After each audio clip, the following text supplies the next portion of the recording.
We're less than 2 weeks out from the nation's 250th birthday, and the Lincoln Memorial reflecting pool that was supposed to be American flag blue, well, it's been looking a little bit swamp green, and things seem to be just getting more grim by the day.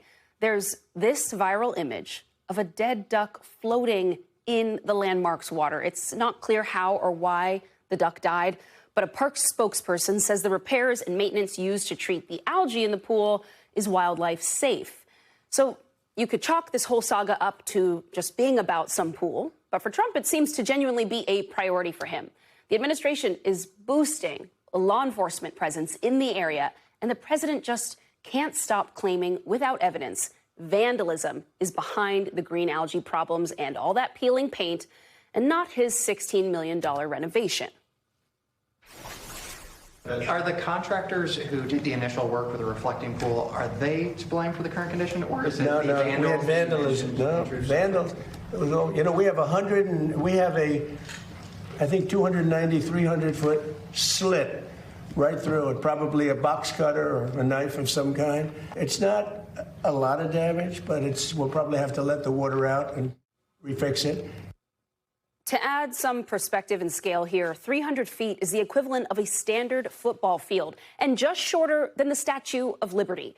But I suppose the theory is someone could have made a rip that long without getting caught. Joining me now is MS Now writer and editor Hayes Brown. Hayes, it's good to see you. Give me your take on this reflecting pool. Thanks, Antonia. President Donald Trump spent days crowing about how he'd managed something that his predecessors couldn't. Then the illusion snapped. The project fell apart. Things were not better. If anything, they're worse off.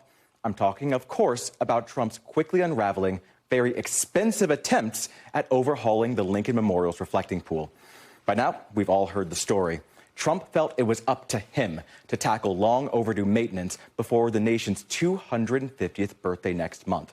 He wanted the pool drained and repainted with a special waterproof sealant the color of American flag blue, and he needed it fast. The administration handed out a multi-million-dollar no-bid contract with an inflated profit margin to handle the bulk of the rush job. But something happened, and the pool is now a swamp of green algae. Crews tried to fix it, but the chemicals didn't last. It seems likely the hydrogen peroxide reacted with the pool's special blue sealant. It's been peeling off in sheets ever since. The administration accused supposed vandals who were arrested without proof. It even blamed the algae itself for having the nerve to survive the reno by hiding inside water pipes. But the real culprit is almost surely the administration's hubris and habit of moving quickly without worrying about the consequences. And it's not the first time, because this is a pattern. Look at DOJ's slash and burn efforts. They were billed as clearing the government of unnecessary bloat, something no other administration had the courage to do before. But what happened instead? For example, the Internal Revenue Service had to rehire staffers only weeks after forcing them out of their roles, leading to a drop in revenue as the IRS lost a good chunk of its enforcement capabilities. A similar but much grosser example: last year, the administration slashed funding to monitor and prevent screwworm flies. If you're lucky enough not to be personally familiar with them, those flies are flesh-eating parasites that lay eggs in the open wounds of livestock. The Atlantic reported the program cost $15 million a year, but saved farmers nearly $800 million in prevention and treatment costs. That estimate was from 1996, so adjust for inflation, and farmers' savings were really close to $1 billion annually. Well, since cutting those funds, screwworm flies have become a problem in Southwest America for the first time in decades. So came an emergency $1 billion response from the U.S. Department of Agriculture. Again, this was meant to be a cost-saving measure, but $15 million in cuts ends up costing 66 times as much. The most obvious comparison, though, and one with a substantial human cost, is Trump's needless war against Iran.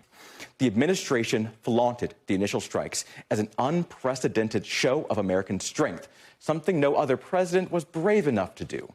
In 2018, Trump tore up the Obama-era nuclear deal. Trump insisted he alone could broker a better one. Now that an initial deal is in place, it's clear how far from true that is. The biggest achievement for the U.S. and its multi-billion-dollar bombing campaign was more or less restoring the pre-war status quo. there's one more thing that unites all these situations: Trump's inability to admit he messed up. Not on Iran, not with Doge, not even on a flesh-eating parasite, and certainly not on the reflecting pool. Instead, agent of chaos that he is, Trump has repeatedly taken a sledgehammer to a load-bearing wall and expected thanks for creating a cool, refreshing breeze. Enjoy your gift, America.